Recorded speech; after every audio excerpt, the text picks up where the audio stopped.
My name is Vicki Davis. I am a co-founder of Twigs & Co. Depending on where Anna is on the screen, she's this way, flight attendant this way. She's my business partner. And we are Twigs & Co. We are a women-led, Denver-based sustainability consulting and implementation firm. And we are working to broaden the everyday lens of sustainability and the impact that we can have on corporate social responsibility programs and initiatives that increase the impact of organizational businesses, or that increase the impact of organizations and businesses have across the triple bottom line. All right, strap in, guys. Are you ready to get my flight attendant? So we're here to facilitate the shift from the world that we have to a triple bottom line and the economies that we so desperately need. We are here to disrupt, and sometimes that means we're going to disrupt ourselves. So if you find yourself triggered, perfect. That's an entry point to help us find our biases, to help us understand our blind spots, and what we need to improve. So we're not here to run away from bad feelings. We're here to face them and do better next time. So Twigs & Co. was founded in Denver, Colorado on the occupied land of the Arapaho, Cheyenne, Ute, and the Sioux. And we want to acknowledge this. And so our next steps are to be able to learn how to say the names listed properly, to begin our events with this acknowledgement and the history of our land, and to volunteer with organizations who are working on food justice that honors more holistic, regenerative, and traditionally indigenous ways of managing and working the land. So we promise to hush, pick up some shovels, pick up some wheelbarrows, and do whatever they need. So to find your story that you're on in the United States and Canada, you can text your zip code to 907. I'm going to put this in the chat as well. 907-312-5085. And to learn about working with Twigs & Co. and to determine how much we can do together in corporate social responsibility, contact myself or contact Anna wherever she might be in the screen, but she's on my left. All right, without further ado, I'm going to hand it back to Anna, and so that she and Tanya can start this fireside chat.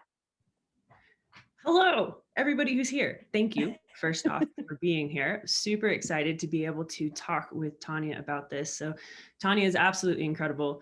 We have a podcast called They Give Us Hope, and we just did a delightful interview together. If you want to dig into more of her history, please, I recommend do it. And also looked at her LinkedIn, because that is also incredibly impressive. But what we are here to talk about today are how the 17 SDGs, the Sustainable Development Goals developed by the UN, are actually grossly underutilized. And there's a huge upside to all of them for an organization, for a business, nonprofit, for-profit.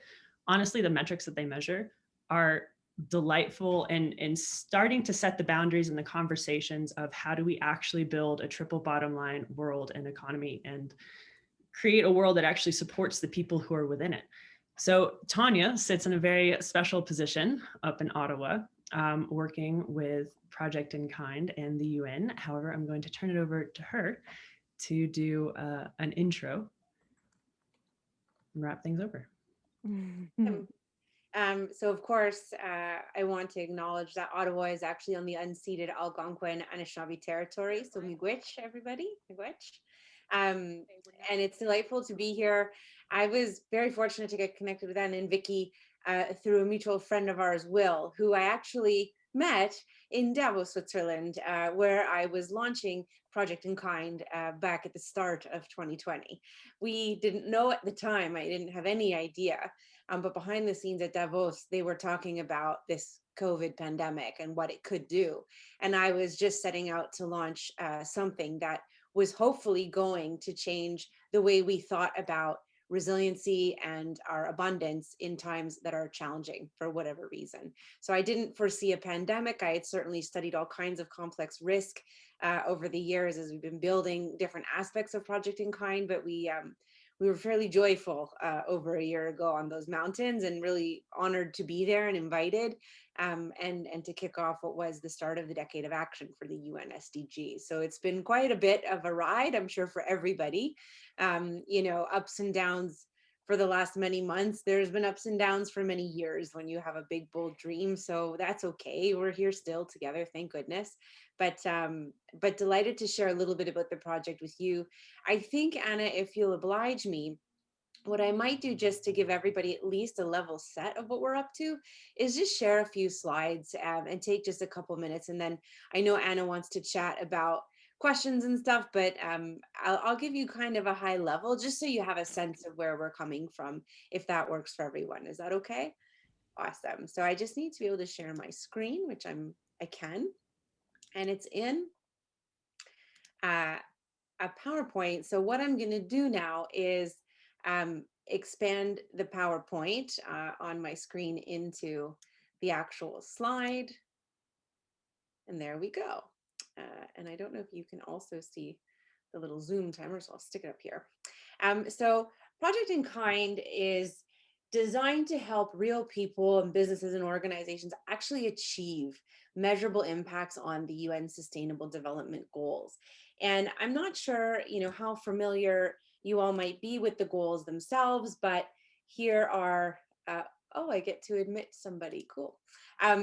Here are the goals and some of what they represent. Now, when you look at the 17 goals, they're a little indicative and at the same time not. They're layers. They're very layered goals with indicators and targets and layers of metrics and considerations. Some are much more complex than others, but nevertheless, they don't really show their depths at this level. But this is the level that most people are actually familiar with them. They don't know that they were negotiated by governments around the world. Most people don't know that every country pretty much in the world that's a member of the United Nations has signed on to these goals and committed to doing something. And people don't even understand, it's very normal, they don't understand that they themselves can actually and are fundamentally critical to making these things happen. These things won't just happen. It's not, governments made an agreement and a series of government programs are going to fix these problems. The truth of the matter is people have to come together to fix these problems. And there's been a bit of a gap in the advertisements of all of this stuff. And I use that word playfully, but the reality is most people don't really understand what these are. And yet they're global guideposts. I think the UN SDGs will guide us for the next decade. They're going to become increasingly more topical, more discussed. Hopefully we can all dig in and get comfortable with them to ask questions that we need to ask about our systems and our universe. So I became deeply interested in these goals quite some time ago, before they frankly were the Sustainable Development Goals. They were the Millennium Development Goals. Let's let Becky in too. We'll let her in there. They were the Millennium Development Goals, and there were less of them.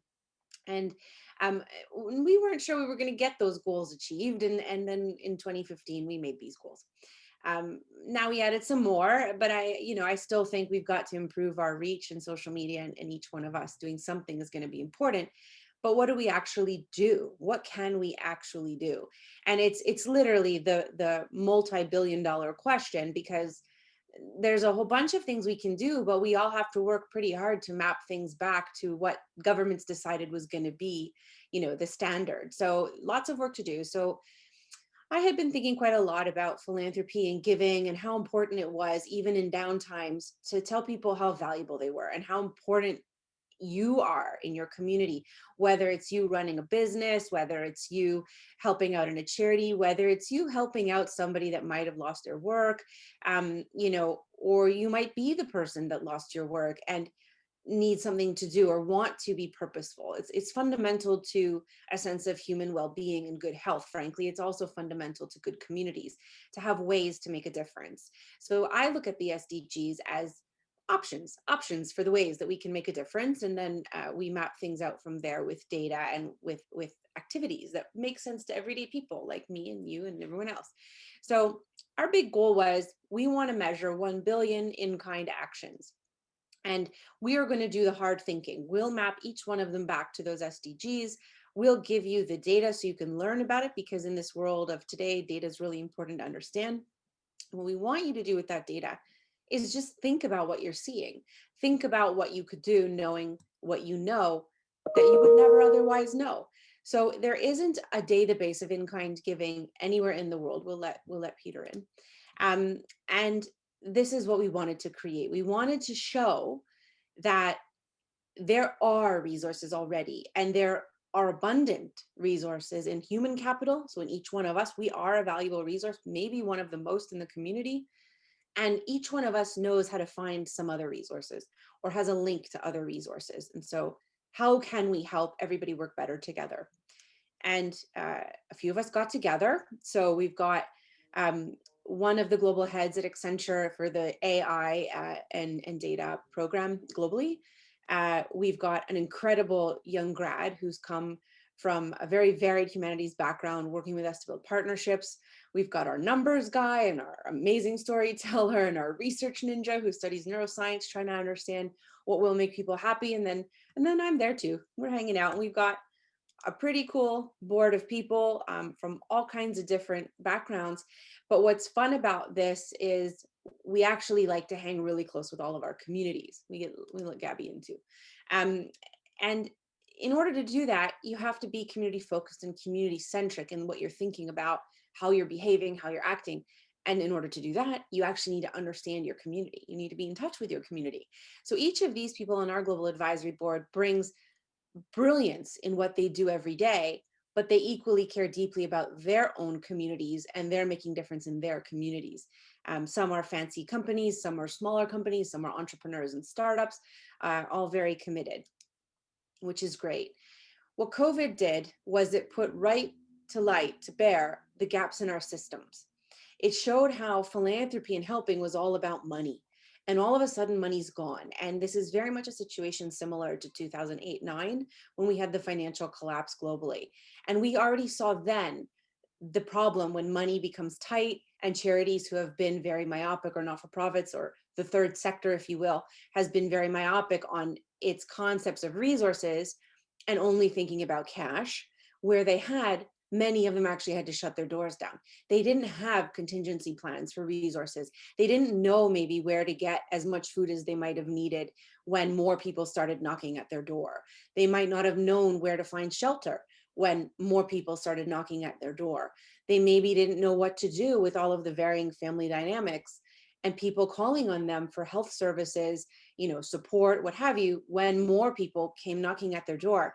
And this is the main point about the pandemic. It's the main point about the systems we've built till today, is because they're so dependent on capitalism, because they're so dependent on money, when we don't have it, we don't know what to do. And this is the case globally right now, all over. COVID has stripped bare this system that we have lived to and on. Our tax bases are eroding. It's a little bit desperate from an economic perspective, but it's not desperate from a resource perspective. And so the significance of us launching almost accidentally ahead of a pandemic was actually following on 8 some years of research, looking at what could happen and building and testing to build out resiliency. So this, I'm hoping you've all read the slide, but anyway, I won't be reading words on this thing, but I'm glad to share it with any of you that are interested later as well. So what do we do? Well, we help in-kind move around communities. In-kind is time, services, goods, anything that you could imagine that is non-cash that someone might need. So if I'm dealing with hunger in a community, guess what? I need food. If I'm dealing with issues around employment, I might need some employment help. I might need access to a suit or a dress. I might need access to some resume writers, some coaching. I might need a haircut, all kinds of things you could imagine. All of these things can be donated in kind. And it's incredible when you start to unpack what's actually possible. And you can start by thinking a little bit about, well, what would I do with the money if I had it? And generally, you would buy something with it, or you would pay for something. Well, guess what? Those things can be done in kind. So we focus on making sure that our data and our resources are actually available for free to everyone. So you can find our special edition COVID report that we did last year at the start of the pandemic. All of this work has been done in kind. There's been almost no funding for the projects that we've had. We haven't needed it until more recently. And we wanted to prove what you could actually do with in kind, and you can do all kinds of cool things. We also have an experiential learning and impact program where we're working with schools and students, but we can also work with employers, for example, to show people how simply you can turn a giving day into something that's much more exponentially lasting by sharing different kinds of in-kind, which is exciting, by experiencing impact firsthand and seeing what it can do to change your world. It changes who you are as a person when you give just like this. And when you start to see resources around you differently, totally new, totally eye-opening. It's very exciting. And then of course, we've got our wonderful platform, which we'll talk about a little bit later. So why does it matter? Well, I've explained the need, so I'm not going to linger on this slide too long, and we're almost through our thing because I know Anna wants to chat. But right now, the main point is there's more need in our community than ever before. And I have a feeling that need level is only going to increase globally for the next year. I don't see it tapering off. COVID has not become solved. The problem is not over. We're learning how to work digitally like never before, and not everybody can. So we're going to continue to deal with changes around us, and there will be changes in the kind of need and the quantity of need, and there simply isn't enough money to throw at all these problems. So we actually do have to learn how to work together, and that's what we're focusing on. So we say we're recruiting leaders. Of course, you're all leaders, you're all here. Leaders for us doesn't mean the CEOs of the world. It doesn't mean the CFOs of the world. It means community leaders. Someone who shows up, who's willing to roll up their sleeves and dig in, whether it's a small business that they run, whether it's an organization they volunteer with, whether it's asking their friends to come join them. They can be anywhere from, let's say 5 to be fair, so you can walk and communicate clearly, all the way up to 105. It doesn't matter. Kids and the more wise senior people in our community are all relevant to this conversation, and everybody in the middle is as well. Why is this a big deal for companies? So this is probably the most pertinent slide for the evening. The next one maybe as well, and then I think we're done with the slideshow. But when you understand what in-kind looks like on your bottom line, it's very different than a cash contribution. Very, very different. Dollar for dollar is what happens with a cash contribution. So if I have $1 and I give you $1, I take $1 off my bottom line. In-kind is not that way, because in-kind is valued at what's called fair market value. So if I can sell it to you for $10, even if it costs me $1, I'm at $1, but I'm getting receipted by charity, or I'm able to claim that I've given $10. That's a bigger number than $1. And that's exciting. And for a lot of charities who receive in kind, they will give a tax receipt. So this is not tax advice nor legal advice. However, in most states and countries, charities do tend to give receipt in kind at fair market value, which is the $10 amount. And that's much better on the bottom line than the dollar. So you end up with roughly a $9 bottom line write-off. So that's just the bare bones of the numbers. But in-kind is also good, because if I have a goods business and I have a surplus of things and it's just taking up space in a warehouse, that's costing me money. If I can donate it to someone who needs it, I get a few things that happen depending on how I do this. I get the benefit of the bottom line write-off, I save costs, and I'm also not putting it in the garbage. So this goes to the next point, which is that in-kind is green. So in-kind is green. In-kind doesn't need to be something new. It can be something new, gently used, or used. It's the concept of giving a good, a service, a thing, a non-cash item or asset to someone else. Oftentimes you have companies will just throw things in the garbage, perfectly good, but they'll put them in the garbage because they can't sell them, or they've coming near to expiry, or that's the protocol of the company and they don't have another choice. But so often what's going in the garbage doesn't need to go in the garbage at all. It just needs to find a better destination. So we also know that in-kind is incredibly green, and it's a great way as well to, of course, engage staff and your people. So there's lots of good things that can be done. I think that's roughly the gist of it. Our theory of change is partnership. So our goal is to bring as many businesses, as many community players, and as many people together as we possibly can, so that everybody can work together. And we do that through our research, our programs, and of course our tech platform. So thanks very much. That's a very fast presentation, but you can always reach out to me, and very happy to chat, and very much grateful to be here with you. Thank you for that, Tanya.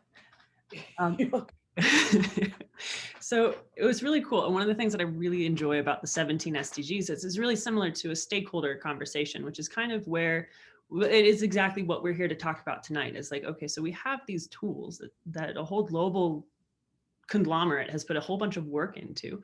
So then how can we, as people working in business, leverage this to do really good things? And the really cool thing, so Tanya, can you, the trick with in-kind donations is trying to quantify and measure impact. And that's the same thing with the SDGs, and Project In Kind does a really cool job of kind of tackling both things. So I want to address this, and then we'll launch off into the business talk a little bit more. Yeah, for sure. So one of the big challenges we were trying to figure out is, how do we link CSR, so corporate social responsibility, which is one department in a big company, but it could be not even a department in a smaller company. Impact, so the concepts of social impact. So think of B Corps, or ESG. So I'm using like alphabet things, but B Corps is a type of corporation in the US that's focused on a certain kind of effort. So basically, the short form is, it was created so that shareholders couldn't sue public companies for doing the right thing, which was kind of cool. And then ESG is really a framework, again, generally for public corporations, so that you can measure how environmentally, socially, and through corporate governance they're being responsible. So everybody's starting to kind of become really obsessive over measuring everything. And okay, but the average person doesn't have time to learn 16 new alphabets and all accounting standards. And I mean, it kind of did my head in when I was, first starting out. And I thought, no one's going to understand this because we can't even speak the same language. How are we going to get everybody on the same page? And so we started looking at, well, where was the intersection? And the intersection we found was actually in kind. It's a way that companies can use the assets and resources that they have, but also support charities and not-for-profits in need. Well, when you unpack the SDGs, you also realize that for them to be realized in real life, in your street, on your street, in your community, in the community next door to you, you need someone to actually deliver those services. You need programs in place. You need, if you're talking about eradicating hunger or extreme poverty, well, who's going to do it? Writing a policy paper is not going to do it. Someone actually has to go do the things and go get the resources and provide the services. And when you start to break it down most simply, you realize in kind actually fulfills a lot of this. And so we started to map out who would be doing what in the community, what would they need to be doing it. And we just kept coming back to in kind. So we decided it was a nexus point. That's how we started looking at it. So we map out the SDGs impact based on the organizations that are actually delivering the frontline service to the community members. So all of a sudden, what you realize is pretty much every nonprofit and charity that's doing a community service is actually an amazing proponent of those SDGs. And so if we can get companies working with them, innovating solutions, that becomes just unstoppable change. It's amazing. And so people then hopefully are benefiting from or supporting the businesses and or the charities in a community, and it all starts to flow in a really funky way. And so we just started capturing the data, and the data set's still very early, but at least we can map out something that looks at least comprehensible, we hope, to people. Funky in a good way. Yeah, funky in a good way. Yeah. Funky up in Canada is like a good thing. So do you mind going back to the slide where you've laid out the 17 SDGs towards the beginning? Yeah, not at all. Let me see. And then I don't think I'm still screen sharing, am I? You're not. No, you'd have to do it again. Let's do that. I better do that first, but go on for now. So just to test your abilities as a speaker, one of your last slides that you showed up had unseen philanthropists, and it was in reference to businesses. And so I'm curious. Okay, so the part where I see the power in this, we're a small group. We can be casual. It's the internet. So the power with this I see is like, okay, so you have number 4, that's quality education. And then you have clean water and sanitation, and you have zero hunger, no poverty, and things like sustainable communities and cities. So how would a business take part in picking out one of these? So I'm gonna call in Jeff Pote. So Jeff Pote is our public benefit lawyer. We found a lawyer that does good things in the world. There are actually 2 of them in this room, which is incredible. Yay, Jeff. um, so how could he use in kind, leverage the assets that he has, and then Yeah.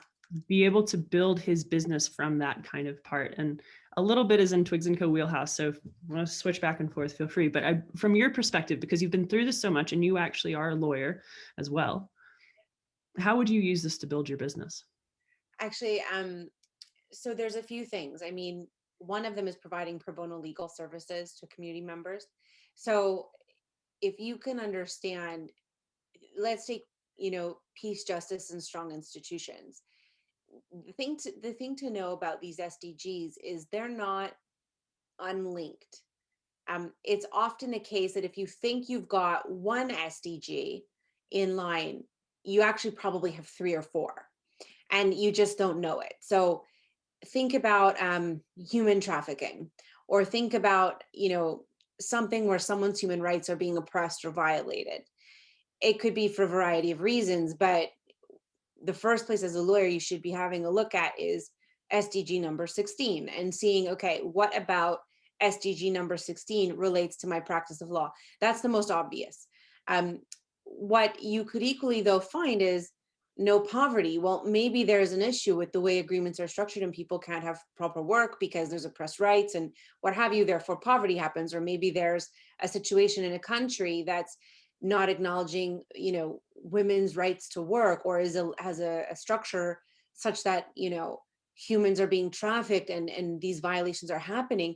I mean, I know several sectors where they are. Being a lawyer, you can offer your pro bono services. That's the obvious thing.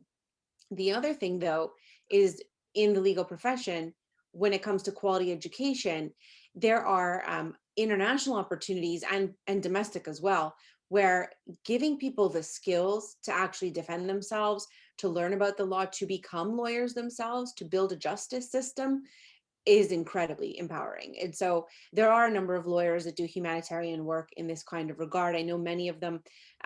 One I had the very good pleasure of meeting is a man named Bob Goff, and he's an American guy in California who negotiates with warlords to let girls go to school.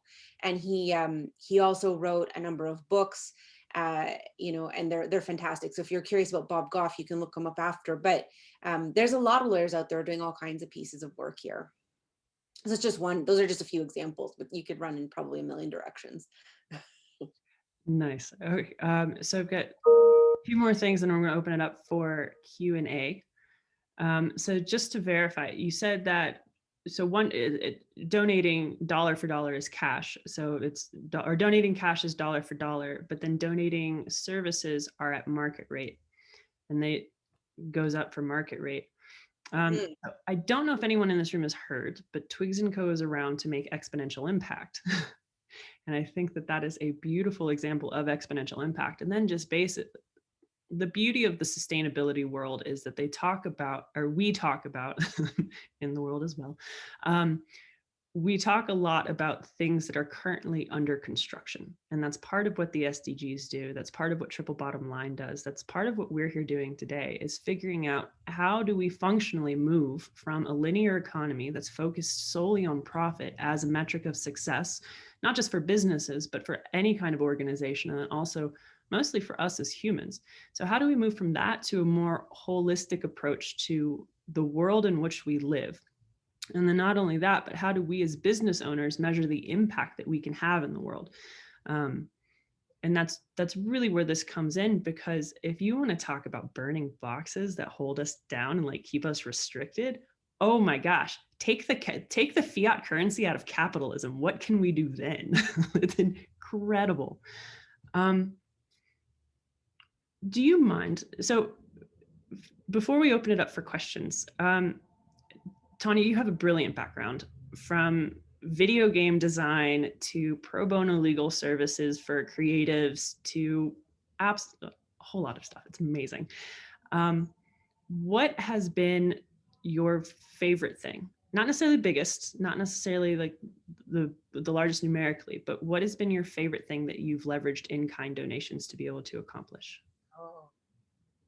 And then we'll open it up for questions. I think truthfully, that's a tough one.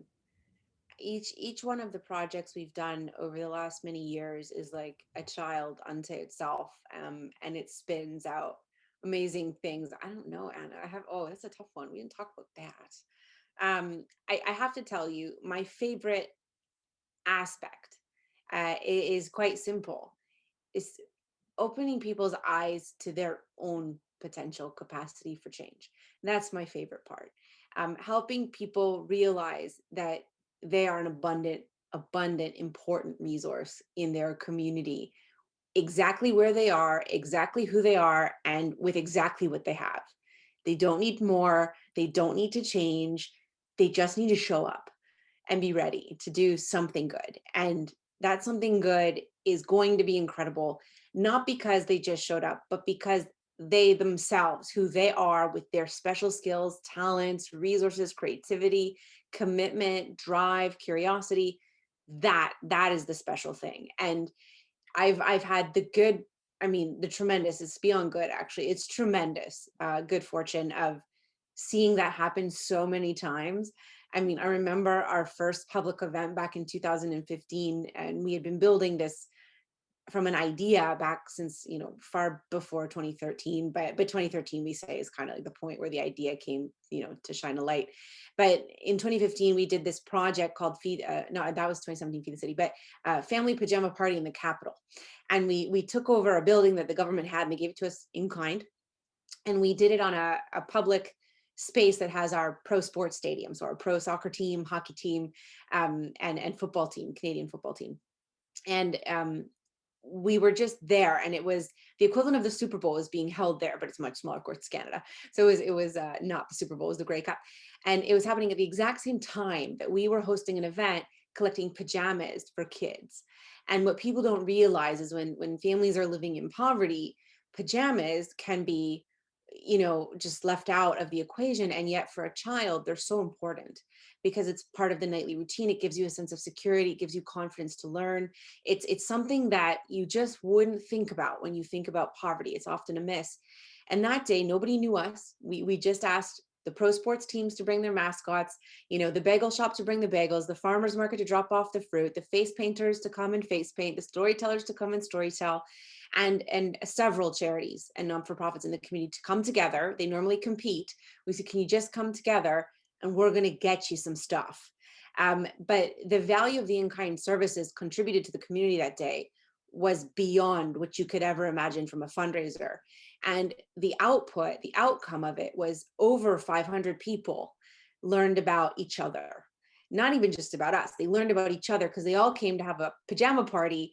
They all brought pajamas. We collected more than pajamas. We collected over 500 pairs of PJs for kiddos. We got food, diapers, toys. I mean, it was like abundance in a span of 3 hours on the busiest weekend of the year for the city. And it was tremendous. But we also, little secret, we also got money.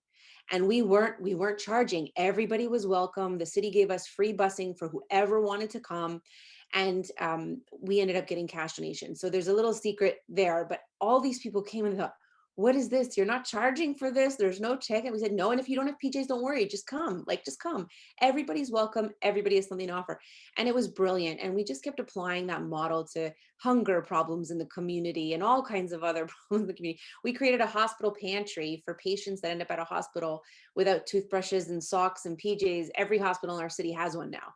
And we created it with a doctor who just was inspired. And what starts to happen is snowballing. Everybody starts to get ideas, and they're like, well, what if we did this? And what if we did that? And it's that moment of spark in someone's eyes when they realize they matter, and they really matter to their community. And each of you does matter. So I hope I can spark a little something in your eyes, and you can find something that you can do around you. And if you can't, call me or Vicky or Anna, more importantly. But that's actually my favorite thing about all my projects. That's amazing. And just to be, so this is the other part. So the way that, think about it, you have a citywide event. As a business owner, you have a citywide event. And if you donate in kind, not only are you getting the tax deductions from that, but then you're also to figure out what you have to donate in kind, you have to do an assessment of your business and figure out what are your assets. Ideally, when you're going to donate in kind, removing the money opens up the conversation to then have many more words in it that have much more meaning in it. Because like Tanya said, you have to go behind what you would use the money for, you have to plan for it. And so your logo spread out all over town, you're getting tax donations, you're making impact. Anytime you make impact, you can then tell the story, both internally to your business and then externally, not just to your current customers or clients and all of the above and employees, but then you can also tell it to your soon-to-be employees, your soon-to-be customers. You know what? You can even talk about it to your competitors, because another thing that Tanya, it's like we work together or something, I don't know.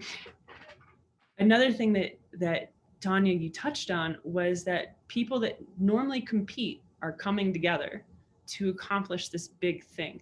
That's one of the things that Vicky and I really found through volunteering is if you have someone that you want to talk to as a client, if you have someone that you want to get into their head, if you have someone that you're just really curious about how they do things, the ability to have those conversations while packing a box of food, while sorting groceries, not so much while putting a bunch of groceries into the back of people's cars, but still, you get to move past all of these barriers that we've been put up because marketing has been god awful since who knows.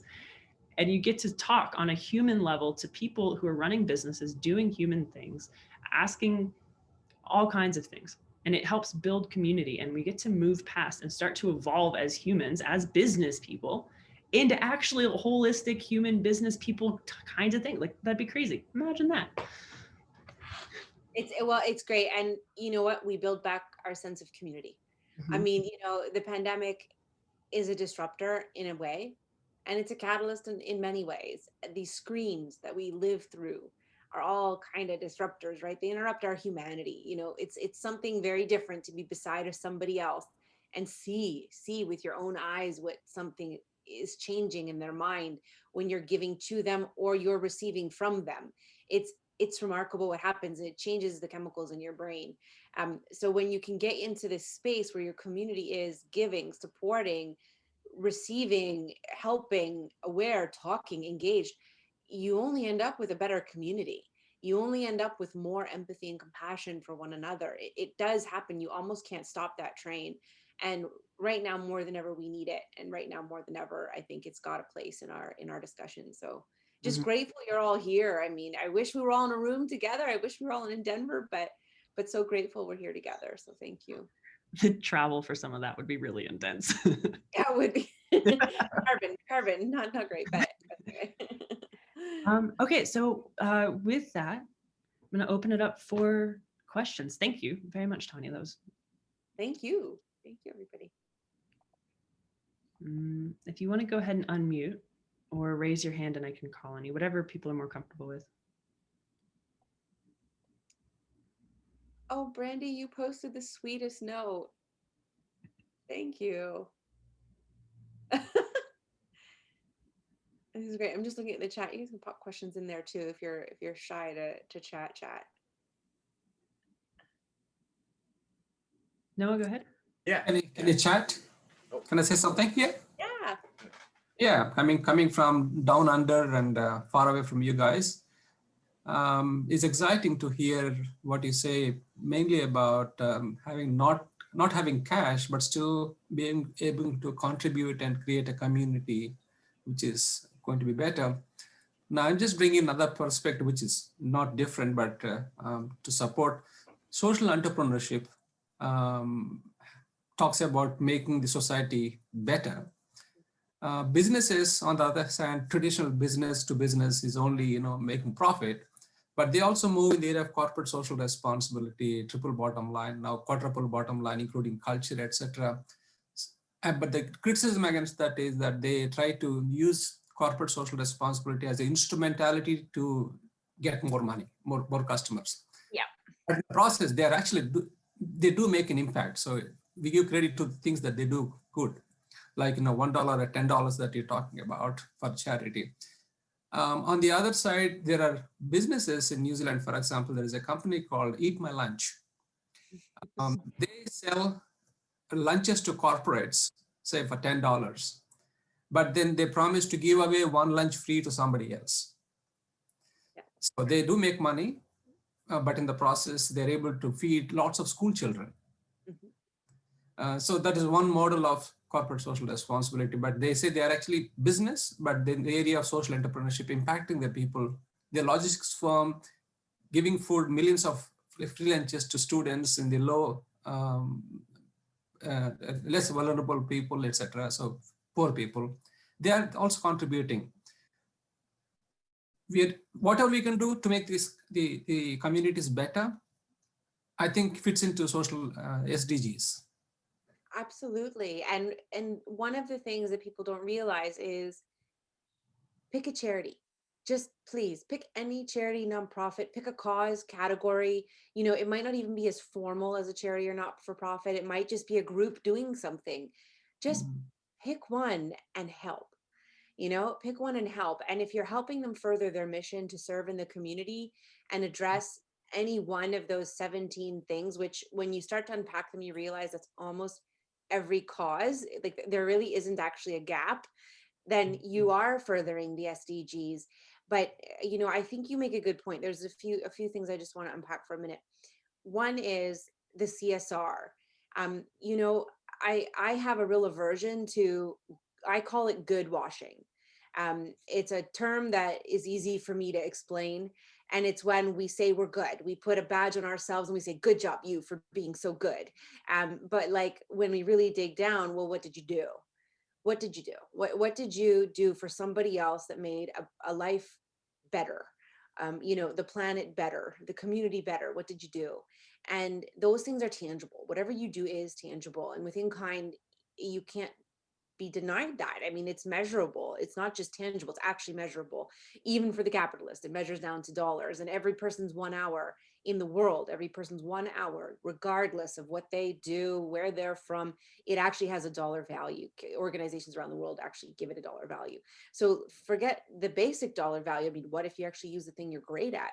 Chris, you know, Chris has this incredible soccer tournament, and his organizational skills. He's Chris, I hope you don't mind, I'm calling you out, but he's a lovely engineer, but he came up with this amazing idea for soccer, and his engineering skills are at work, and the way he thinks about the world, and he's a big soccer fan, and he's actually linking his passions and the things he cares about all together to make a difference. And he's done brilliantly at it and brought other people into the story.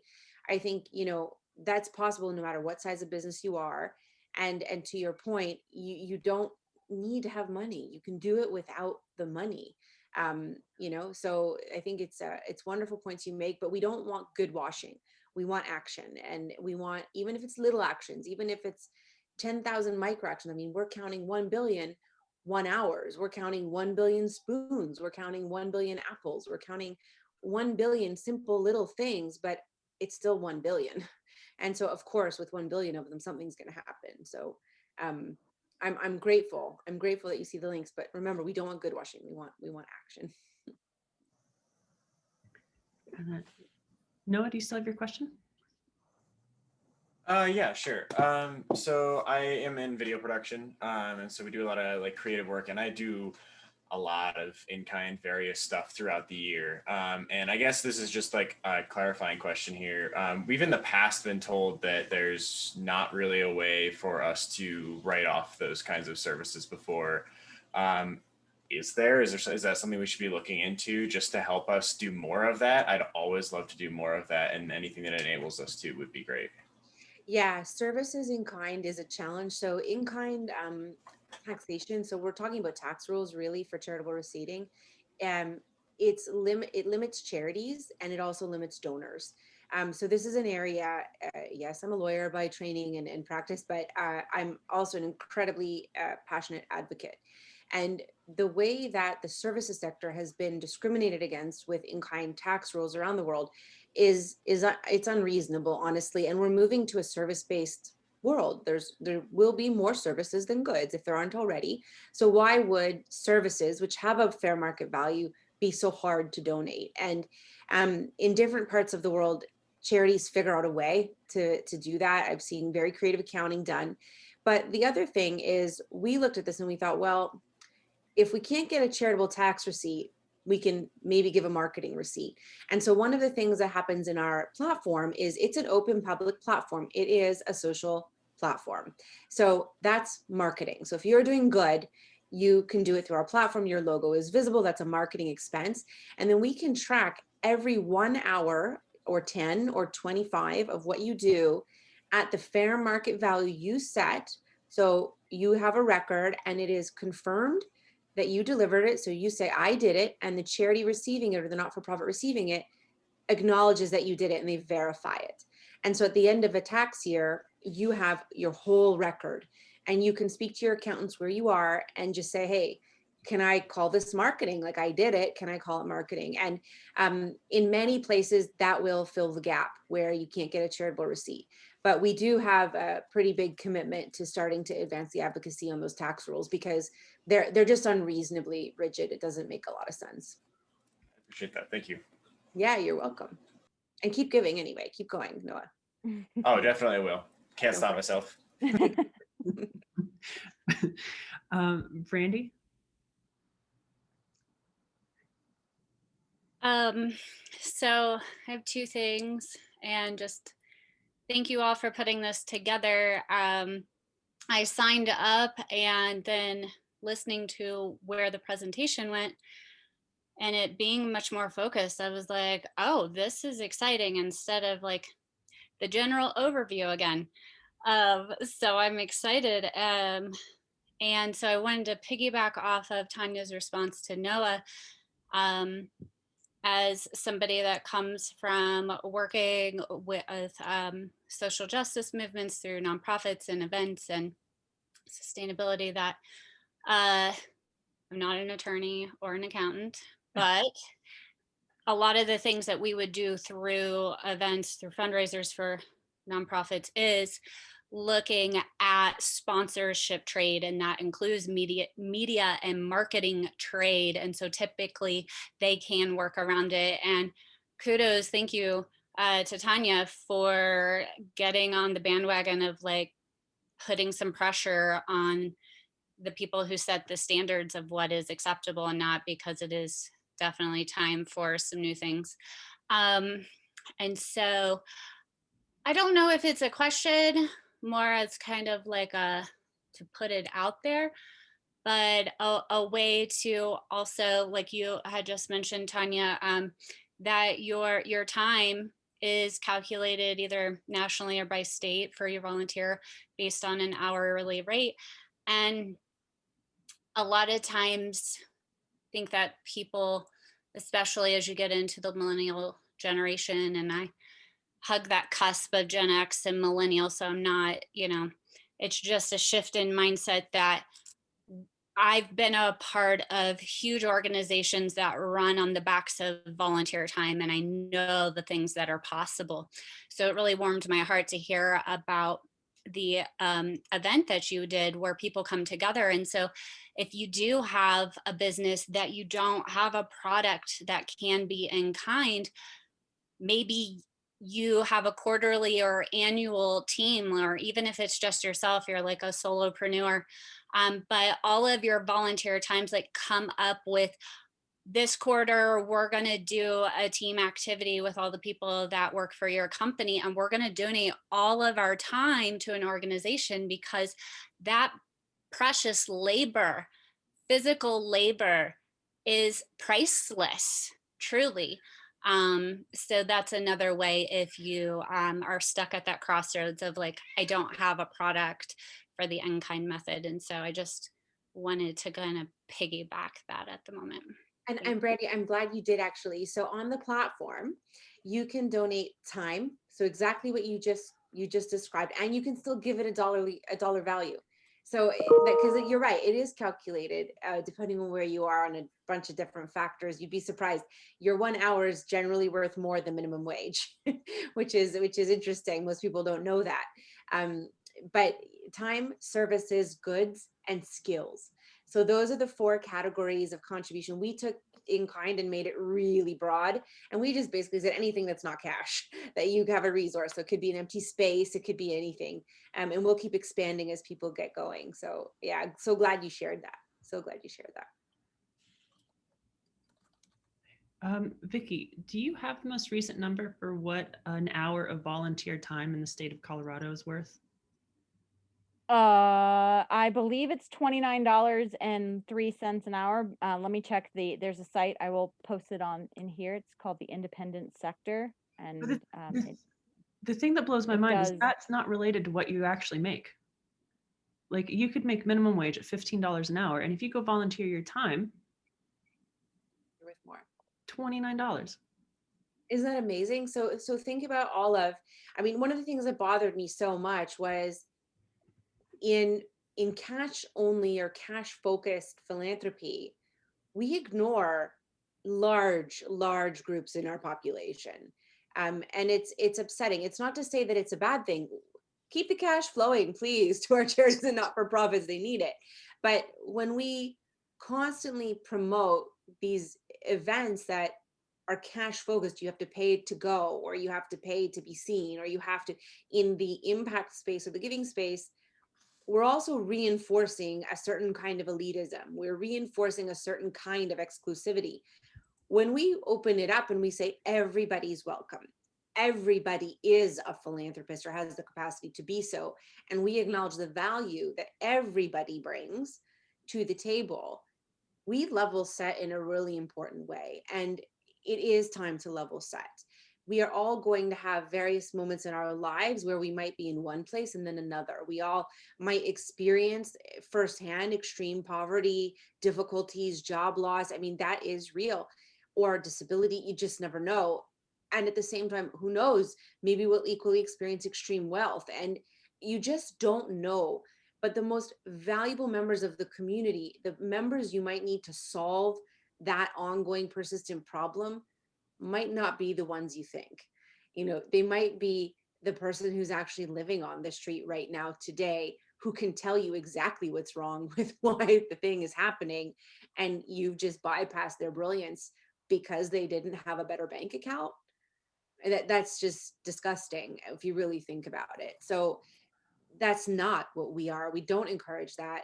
That person living in the shelter, that person living in the third world country, that person closest to the problem, their opinion matters. Their communication about the issues, their work, their value to be part of a solution is so critical. It's so critical. And social entrepreneurship is just breeding out of these places in communities around the world.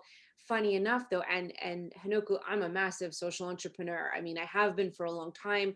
I will reinvent and build with anybody, frankly, to solve problems. I just love the space, but it's equally one of the most underfunded business verticals in the world. You have Klaus Schwab, who's the founder of the World Economic Forum, one of the fanciest, most elite forums in the world, who's actually trying to get businesses and corporations to fund and invest in social entrepreneurs because there's no money. Well, who do you think is building the solutions? Generally, the community closest to the problem, and they're already marginalized. So of course, if we give them capital, they might solve their problem and be, you know, part of the mainstream. The whole thing is very backwards and broken. So if we're all committed, if countries are committed, if corporations are committed to these SDGs, then social entrepreneurship needs to rise and it needs funding.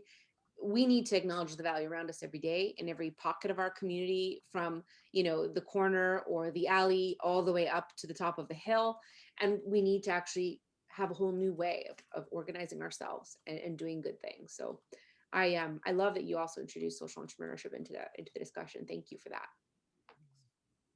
And if you want to look at like how corporations and businesses can make more money or make more impact or do more, or establish new markets, if you actually go and have stakeholder, not just communication, but integration into your business, and as you operate into your organization, that baseline of communication, and then you as a person who has the resources that you have, thinking beyond just money, you can then take that innovation and then I think it's like that circle. No, that circle is how you can actually use that to build in community wealth and build a safety net that wraps around communities that your business is actually in, and that intrinsically builds in resilience, because who's surviving the pandemic other than Walmart? the people and the businesses who are surviving the pandemic are the ones who have taken the time to really invest in the community around them. The people who have made heart connections, the people who have made all of this soft stuff that traditional business has ignored because it has been about making profit, at least since the 70s, that you get to open up the world and literally functionally build what we need, which is so exciting. Yeah. And I just want to say though, to the point, I mean, I've had the good fortune of working with big companies and small ones, and everybody that wants to come hang out. I mean, they're welcome. If I'm working on a project, you're all welcome.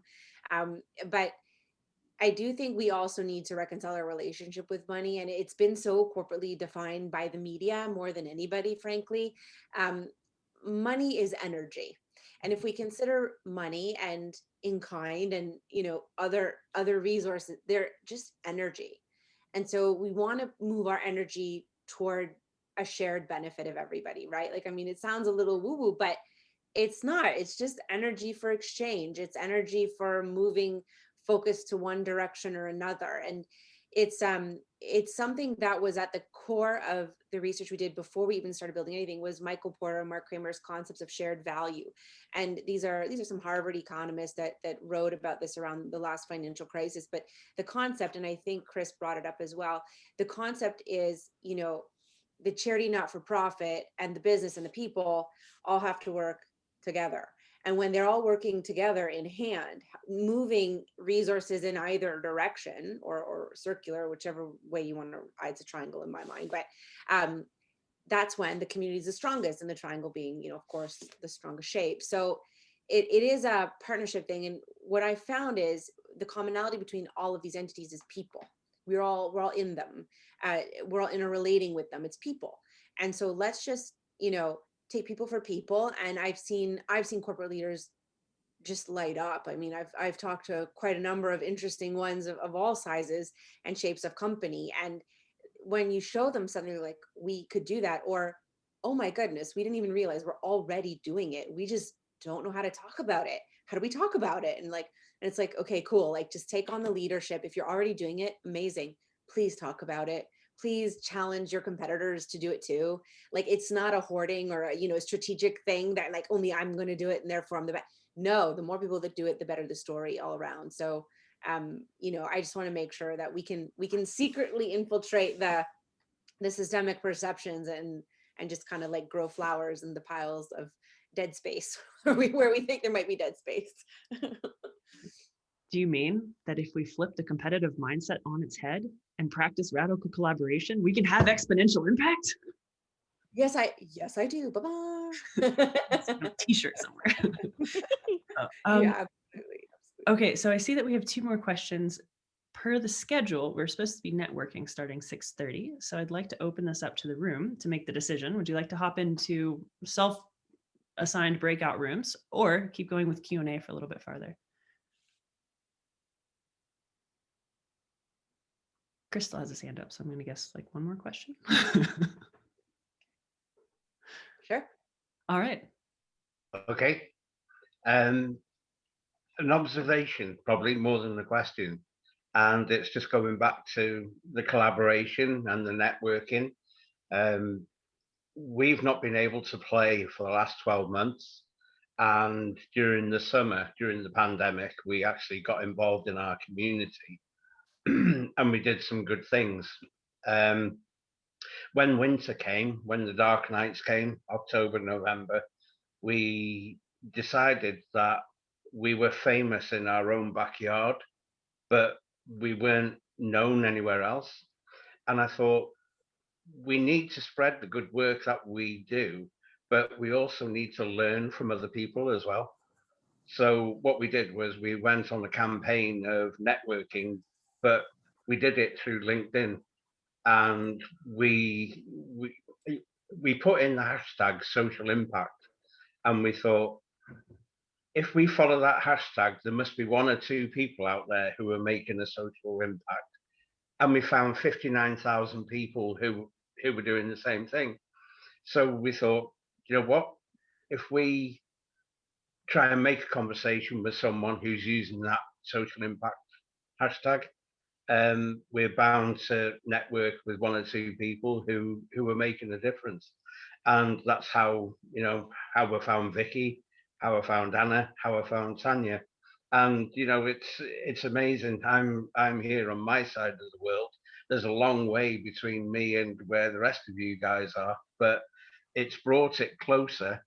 And I must admit that it was a fantastic idea by me doing this kind of thing, because okay, it's late over here, but I'm learning every minute of the day.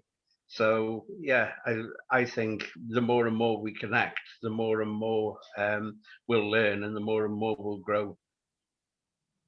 And I don't know if everybody knows what you've been up to, Chris, but, and I hope you don't mind, but I think Chris should just share, going to just share a little blurb, about that, because I think what you've done is just so wildly amazing. So, and all of you, I'm sure, once we learn more, but Chris, do you want to share a little bit about what you did? Your best elevator pitch, if you don't mind. What's that? Your best elevator pitch, if you don't mind, Chris. Is this on what I do on a daily basis, or what we did over the summer? Or Oh, I think just a high level of the soccer. oh yeah, sure. So what we do is we go around the UK, and we raise funds and awareness for good causes by playing football matches, or soccer matches, as you would call it over there. We have a team. There's about 75 guys altogether. We're just starting a women's team as well when lockdown lifts, and we don't belong to a league. We play for inclusiveness rather than competitiveness. So our guys can go and spend 90 minutes on a pitch and run around, or they can go and spend 9 minutes on a pitch and walk around. It's up to them. The idea is that they get physical well-being from doing what they do. They get a mental well-being from doing what they do, and they also have a feel-good factor because they're doing something good in their community. Plus, they're having social inclusion from it as well. So not only does that work for our team, but it works for the opposition as well. So you have 17 players from one side, and you have 17 of our players. So every time we come together, we have 34, 35 people who we're making an impact with. Plus, we're doing stuff that's good for the community as well. And to date, we've played 108 games. And that's a quick. And you've done an incredible amount of fundraising as a result. And Yes. you also, I mean, you have a partner, I think, that's worth mentioning as well, who got behind you, another dragon. Yeah, there's a Grammy award-winning band called Imagine Dragons, and they have a foundation. Let's see, it's the Tyler Robinson Foundation. So what we did was we partnered with them. So is our dragons. So we partnered with them, and we just thought that it was a good idea to bring dragons together. Fortunately, they loved our idea, they loved our concept, and they came up with a hashtag, and it said "Slay Cancer with Dragons." And this is one partnership that we're actually developing as we speak.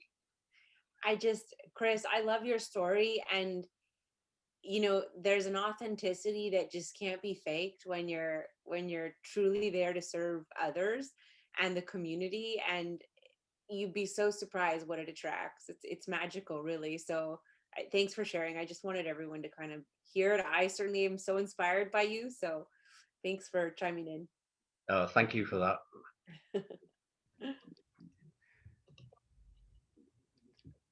Brandy, your question?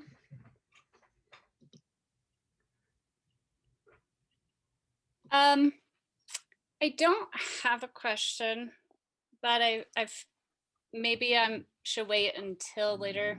I'm not sure what the breakouts are to do it there, but I just wanted to weave some of the things, like something that Vicky put in the chat during the presentation, and went out of like raise your hand of who wants community and talking about social entrepreneurship. And for me, and talking about the shutdowns, like my entrepreneurial endeavor like hit a wall last year, and to pivot has been tough. And so I just want to kind of like thread something into the topic to not take away from nonprofits, but how in our own small businesses or entrepreneurial endeavors that we can also support each other in time banking and sharing services to propel ourselves so that we can get our businesses launched or back up, by assisting each other, which is like a reckoning of going hyper local so that we can thread back out to connecting with the sustainable professionals and this concept that we're, passionately driven to become, impactful entrepreneurs. And so like I could give more of my time and eventually more of my business offerings out, if I could get supported by doing the things that we're talking about that we do with organizations, that if we could do, granted, if we find each other by doing these types of things virtually, but even just again, like that reckoning of like, what can we do hyper locally within the entrepreneurs that we have in our own locality to help each other and keep each other and vet each other to, elevate ourselves. And so I just kind of wanted to weave that. I guess I don't have questions because I'm like right on par with the presentation. It's like, yes, this is like the life I lead and want to put it out there. So I don't per se have questions today, but thank you for listening. Create a profile. No, Brandy, definitely please create a profile. It's hyper local is very much a focus. I think Anna's got some stuff to share on that. But I will say I watched there's a video on, I think it's Amazon maybe, or one of the lines. It's a documentary from around 2009 on time banking. Time banking is amazing. Do you know that we only have one time bank in Canada? It's very much present in the US, and I like did the research after this because I saw this and I was like, yeah, this is in kind, like it's like barter in some ways. It's in kind, a different way to transact in kind reciprocally. And I love it. It's so cool. But I had heard of it, didn't understand it, and then realized, oh, I'm not as familiar with it because it's only existing in one community right now in my entire country. But it's amazing what time banking can do. And I actually really encourage all of you to support the solos. The heart of the economy is small. It's actually not large corporate, it's small.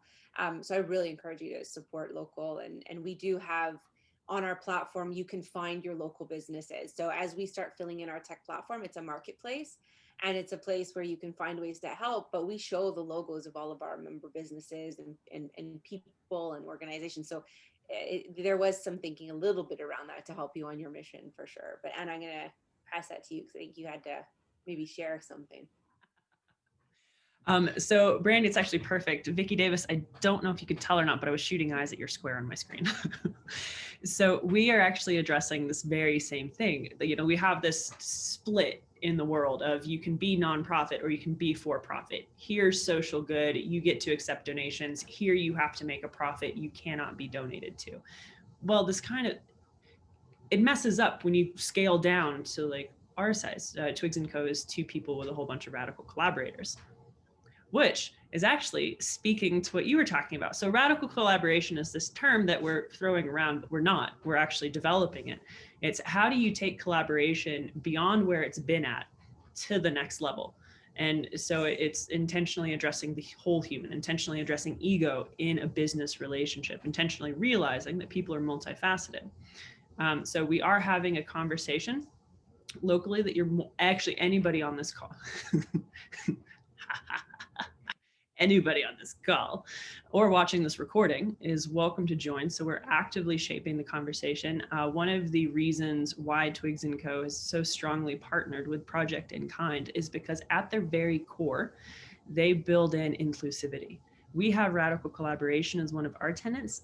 They have radical inclusivity as one of theirs. And if you want to stop from becoming a tyrant, if you want to keep the culmination of power at the top from happening, you combat that with radical inclusivity. Tanya has put in some incredible thought leadership on this, and Tanya and team, of course, because she's going to be humble and Canadian and be like, oh no, it wasn't just me.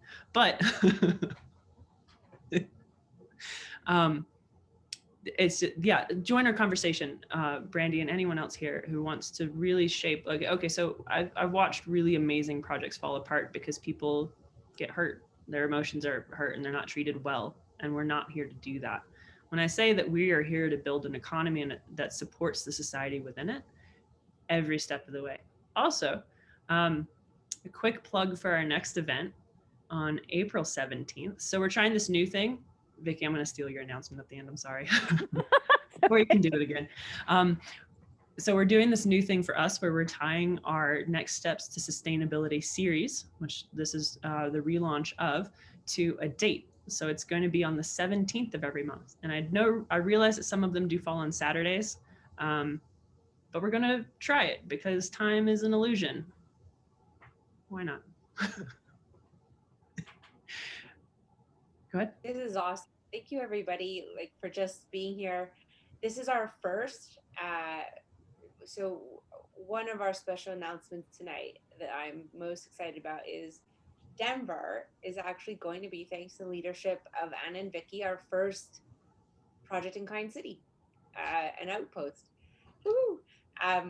We've been working at this for, I'd say, the better part of almost a year now, with Anna and Vicky, and meeting different people in the community and just wanting to make sure that we have good stewards in the community. And yeah, this is our first kind of expansion. So my big part of my team's dream, because she's right, is it's not about me at all ever, but we want these hyper local communities to be resilient and there. And so Denver's our first cousin, so to speak, and that is entirely because of Anna and Vicky's leadership. So thank you, both of you, for just being so brave and, you know, willing to experiment with us and our team, and really excited to get to know the community in Denver even better. I've been there many times. I love the area, but thanks. So before we move on to just a little bit of networking, if anybody wants, does anybody have any questions? Anything specifically pertaining to SDGs, how to build your business? Passions that Tanya might have, other jobs that she's had. Other titles. I find you, sorry, Tanya, I find you incredibly fascinating. And so just having you on this platform is delightful. I'm just a girl. I will add on our next series of Next Steps to Sustainability, although Anna took my thunder, but that's okay. No egos, shedding egos. We are going to be talking about radical collaboration and what does that actually mean? So in terms of building your business around kind of the SDGs, I think, you know, Colorado's public benefit corporation statute is a little bit different than other states, and it asks you to select specific benefits when you form the entity, put those in the articles of organization so that the public is kind of on notice of what you're about. And the SDGs are perfect for things to kind of include in there. That's an awesome hot tip. I love that. I make a comment here, observation. Compared to the Millennium Development Goals, SDGs are now 17. Now I find it actually a bit overwhelming in the sense that you can pick up any activity that you do and you can fit it somewhere or the other. So even if you want to make profit, you'll say, oh, I'm paying for employees well, therefore it can come in that category of good workplace. What I find probably a criteria that you could define what SDGs is, the intention with which the people do those things. Otherwise, we can fit anything anywhere and say just I think use the word good washing for corporate social responsibility. We could use probably the same thing in for SDGs and say we are doing SDGs because you can plug it in one of the 17 somewhere. But your project I really liked in kind, because we are going back to the times when there was no money, when people collaborated, helped each other out of love and affection and well-being. There is barter time. Barter, they did not trade for sake of trade, but they took care of each other as a community, being local. And I understand even a country like, small, tiny country, that things happen better in a smaller places. Bhutan, in a village, somebody wants a house, the whole village comes together and builds a house for the person. And probably that is where we have gone when there's no money. And that's probably where we can get the joy and have better well-being. That's from me. Tanya, you're on mute. I knew, see, it was going to have to be me on this call, right? Oh, goodness. Bhutan, if I remember correctly, is gross national happiness as their economic metric, right? It's so exciting. We're living in a really exciting time, challenging, and yet at the same time, so exciting. I love that you just brought that up. Thank you. So I've told you that we are very excited about our new outpost in Cousin, Project in Kind Denver. And the other thing I would like to invite you all to consider is joining our advisory council. So it's very important to me that the communities speak for themselves and work together. And so we will be working with Twigs & Co. to set up the community and support the community and communities around Denver. We've had a number of conversations over the last many months with different community players, and appreciate there is very real need, and it's very much contextual need to neighborhoods. I mean, it goes right down to neighborhoods, and that's very common in different parts of the world, pretty much everywhere. It's the neighborhood helping the neighborhood, and we're keen to support. So if you have ideas, if you want to get involved, you're the voices that frankly matter the most and are welcome to be part of that discussion. We're going to be having quarterly conversations, so 4 times a year. The advisory council members will come together to discuss what's going on in the community, how In Kind could help, who they want to target, or what kinds of organizations they want to target to get support or give support to. And it'll be a kind of coordinating call, and then we'll go out and make things happen. So I'm pretty excited about this, and again, really truly humbled and grateful for Anna and Vicky's leadership. My goodness, are they powerhouses, but equally for all of yours, for even just being brave enough to engage in new frontiers and conversations. So I very much look forward to serving you and your communities, and here to serve. So thank you so much, and please check out our website, sign up for the newsletter so we can stay in touch. But Anna and Vicky will be our stewards in Denver and around Denver. So thank you all so much. And thank you for being here. It's an absolute honor to have your time and to be able to work with you in this amazing movement that, all right, y'all, don't tell Tanya I said this, but I'm pretty sure this is the next evolution of what our economies look like. It's a combination of current fiat currency and also in-kind trade. So I see this as a pathway to new markets of the future as well. Thank you, everyone. You're so wonderful. Thank you for being so kind to me and welcoming, and what a wonderful privilege to meet all of you tonight. I can't wait to get to know each of you a little bit better, and please do keep in touch with Anna and Vicky, and you can reach out to me if you want to chat further. I'm around. We have a Project in Kind Denver Slack channel that we're looking to grow. So if you like to play around on Slack, if you know what that is, you're welcome. If you have no idea what Slack is, we will teach you if you would like to know. If you want to send a letter rather than touch a computer, that is totally cool. Whatever, everybody's welcome. Just come to the conversation, and we'll look forward to meeting you where you are as well. So thanks so much, everyone. I'm so sorry, I've got to tuck off. It's 9 o'clock here, and if you haven't noticed, I had suffocated a couple yawns, but I have to go put small one to bed, and just, yeah, I promised. So thank you, and I really look forward to seeing you all again soon. So thank you. Thank you so much, Tanya. Take care, everybody.